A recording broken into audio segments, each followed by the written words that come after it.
No. Hi.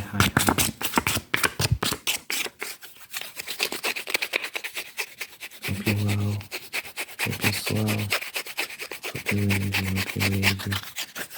Hope you're gravy. Hope you're gravy.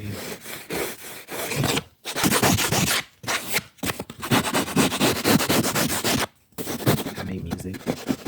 I'm doing a song and each other. No, I'm not. I got songs in the link in the description. 310 songs this year. 310 songs this year. Link in the description if I want to hear all that love. In the description, baby.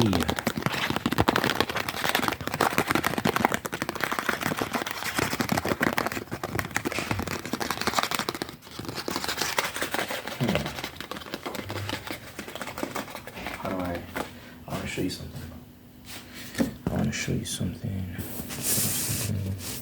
I don't know if this thing's gonna stand. Will it stand or will it? No, it's gonna stand. Do like this.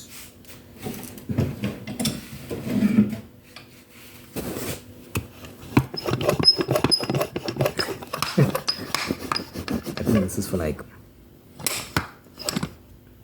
punching holes in fabric or something. I forgot what its specific purpose is.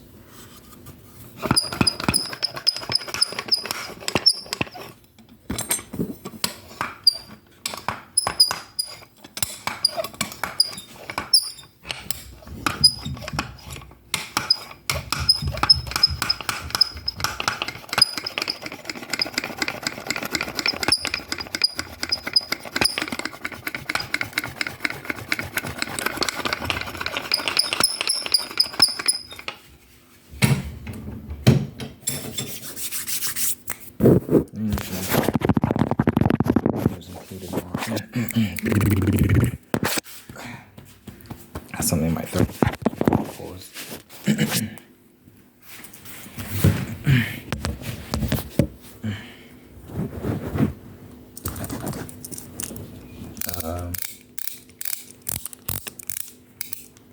It's a screwdriver.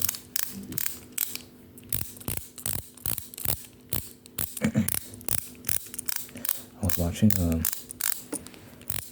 video where two guys were debating, like, what gives men purpose?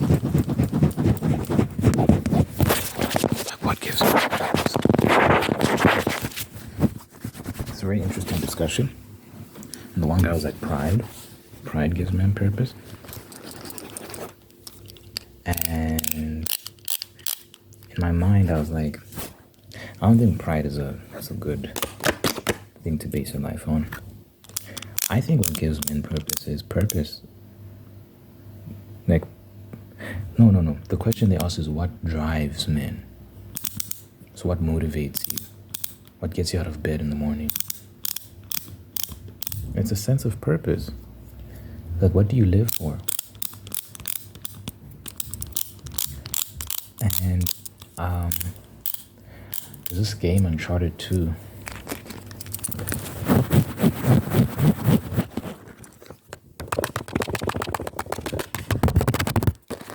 This game, Uncharted 2, has got this main character, Nathan Drake.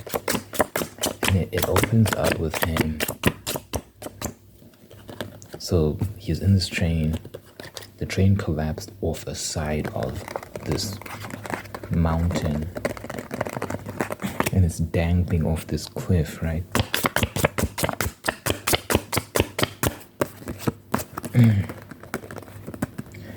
And he's in this dangling train with a bullet wound in his side. And he has to, the train starts to fall. Gradually, it's losing purchase on the side of the cliff, so it's gradually starting to fall. So he's like, oh shit, I need to get out of here. So bullet wound and all, he climbs out of he falls out of a window and starts to climb his way up the side of a train in order to make his way back over the cliff, right? And you're playing this, it's very cinematic. But anyway,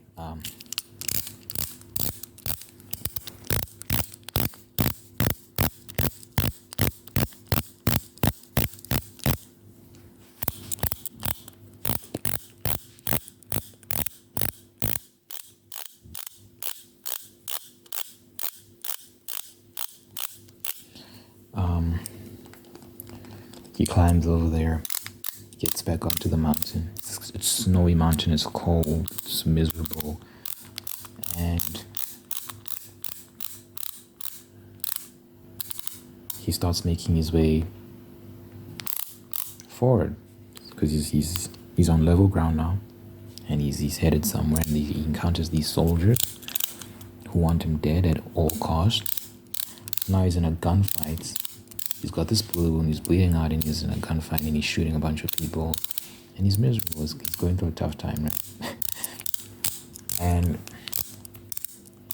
I was just thinking about how can someone have so much tenacity? People like that exist in the real world, you know. It's not just fiction. There are people that are tougher than that, even. Just refuse to die, have unbelievable resilience. But what gives them that? Well, sense of purpose. So for Nathan, his sense of purpose is in what he believes to be his mission. He's this adventurer who wants to discover the secrets of this secret city, and it can really change the way he views the world, and you can just learn so many things that no one else knows. He also wants to protect his friends. He wants to protect the people he loves, and those are the sort of things that give him purpose. And that's what drives him. But acquiring this knowledge, acquiring these secrets, discovering, having an adventure, that's what he lives for, right? And it gives him purpose. It gives him a reason to keep fighting.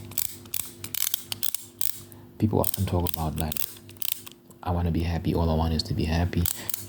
I don't think that's what people actually want. Because if you look at, like, men, the sort of stories they're attracted to this, they're attracted to these Nathan Drake stories, these Rambo, like Indiana Jones. These very masculine, heroic stories.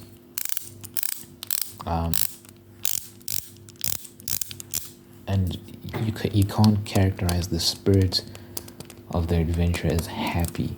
These men aren't necessarily happy. When you're dangling off of, when you're in a train that's dangling off of the side of a cliff and you're bleeding out, you're not happy, you know? But you still have a purpose, you're still focused, you're still driven, you're still motivated. Because you have a mission. I think what people actually want in life is an adventure. Jordan Peterson said that. The people don't want to be happy, they want an adventure. No one wants that, men or women. It's not about necessarily being happy, it's about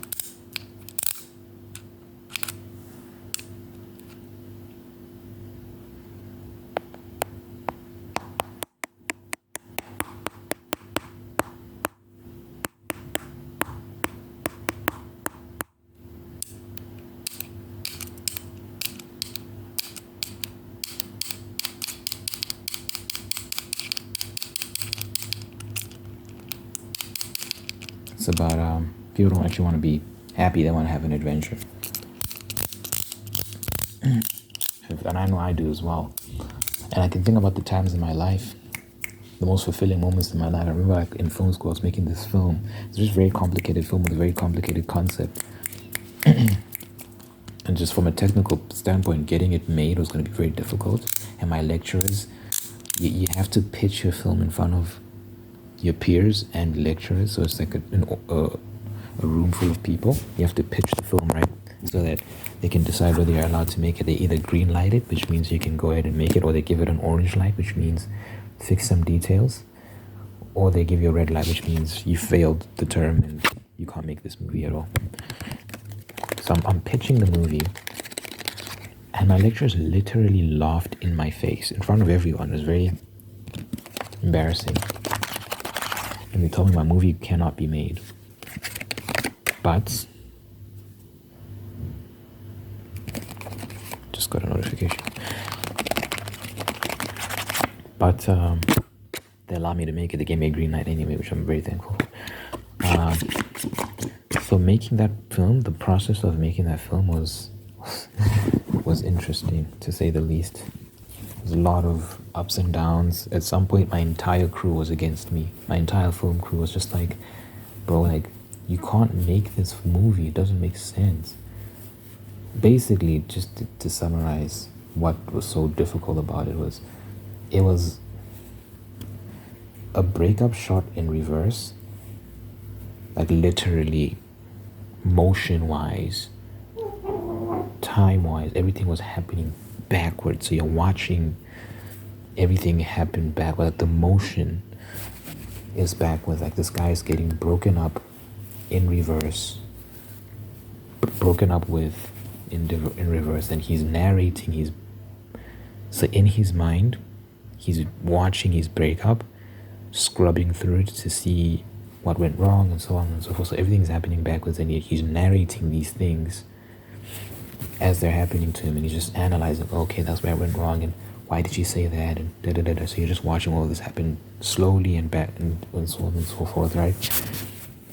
And it's a silent film. There's music, but there's no actual dialogue. Everything is subtitles. You have to read. So that was the concept, right? So that there were so many technical aspects that were going to be difficult, and they were just like, it's not going to happen. So now my film crew was just like giving me hell about it and just being difficult and laughing at me, like literally the cinematographer, such an asshole, was just giving me a hard time. I was trying to explain to him, like, bro, like, this 100% can be done. And he was like, no, it can't. And I had to keep struggling with him. And then yet the makeup artist who was giving me hell, and this person was giving me, and it was like, it was a mess, bro. But eventually we figured it out. We made the film. It was exactly what I said it was going to be. And, you know, was it good? Was it actually a good film? Well, I don't know. It's my first film. When it's your first film, maybe the goal isn't to be good necessarily. It's just to make a film, right? The main point is I set out to do something. I laid out a plan and I executed that plan to the T. It was my first film, so it didn't have to be like this amazing masterpiece, right? It's just the fact that I did what I said I was going to do is what is important here. And the lecturers had to give me my props. Obviously, they roasted the film. They said the actual film was trash. But even there, the people that watched it, so the students that watched it said it was amazing. That's what they said. I cringe when I think about the film, but I don't know if I'm objective. But the students that watched it said they really liked it. And one of my homies came up to me. He was like, oh, I wish I could make a film like that one day, which really touched me, you know. I don't think he was just saying that. I think he meant it. I think he really enjoyed it. The lecturers thought it was trash, though. The lecturers hated it. So, but I say all that to say that I looked back at that whole process, and in my mind I was like, would I ever do that again? Would I subject myself to that again? And the answer was yes. It was very fulfilling for me. It was such a ride. It was such a journey. I enjoyed having a crew. I enjoyed the hours you spend working and being on set and like being a director and stuff like that. It was so fun, even though it was stressful. But you don't characterize the spirit of that moment as happy. Like, I wasn't happy, I was stressed. And it's like I don't even have a sense of pride necessarily. Like an artist's attitude toward his work sometimes can be very like dismissive, like, or even worse, you can just be like, oh, this is terrible, which happens a lot, you know. You can be very critical of your own work, and it takes other people to give you your flowers. So it's not even necessarily pride, it's more so just, it was such a fulfilling experience. I really enjoyed it, and looking back, there's so many fond memories, and that's what you want, right? The mission. The mission is what you love.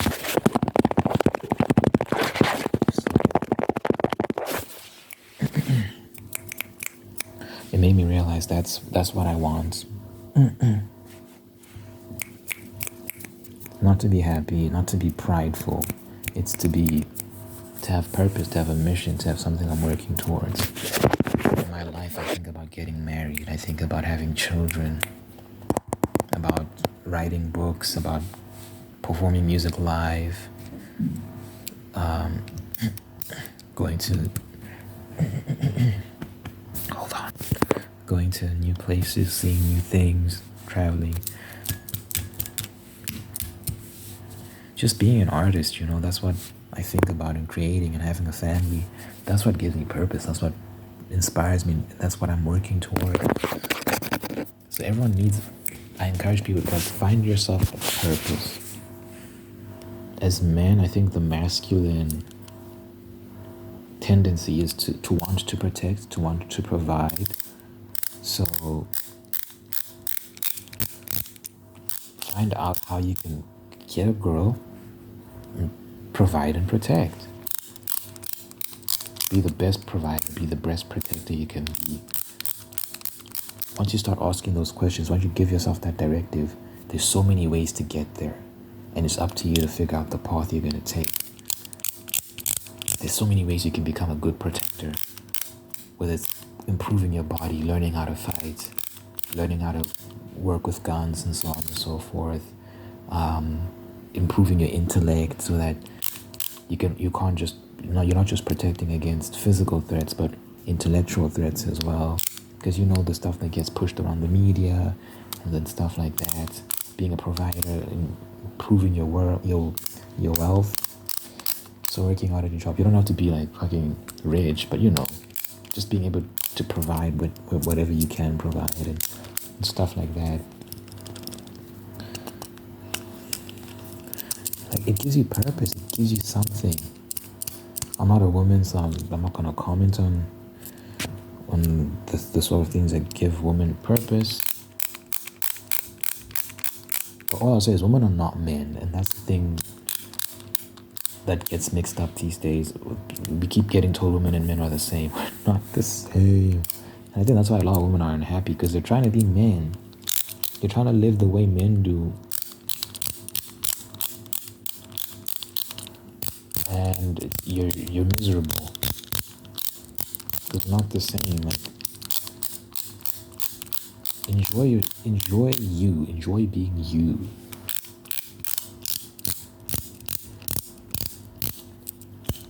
That's when you'll be at your happiest. That's when you'll be at your most peaceful. That's when you'll be at your most fulfilled. And that's when you have the greatest adventure of your life, when you're living according to the truth of what's inside. When you're living in accordance with reality, rather, let me put it that way. When you're living in accordance with reality. When you're fighting against it, well, obviously, it's going to have... You're just swimming against the wave, the tide. Go with the flow, man. Go with the flow. Anyway, I was just being insightful.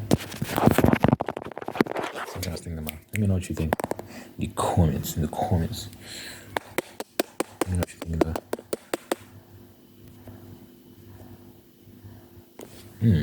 Can I get a thumbnail out of this?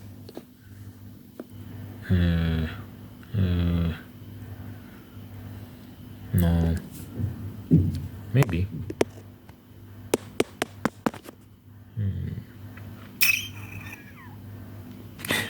I'll figure it out. I like to pray at the end of my videos just to impart peace, blessing, all that good stuff. So, dear God, thank you for this individual watching this right now. Thank you for making them whole and unique. Thank you for guiding them on a path towards peace, prosperity, and purpose. Thank you for blessing this person with great people that love them and take care of them and bring the best out of them, and that you're introducing new people that do the exact same thing. Thank you for blessing this person with the spirit of gratitude, so that they can give thanks for all they have, and through giving thanks can find peace and contentment, and can also attract even more blessings, Lord. So good health, long life, and happiness over this individual and everyone they care about. In Jesus' name I pray, Lord. Amen.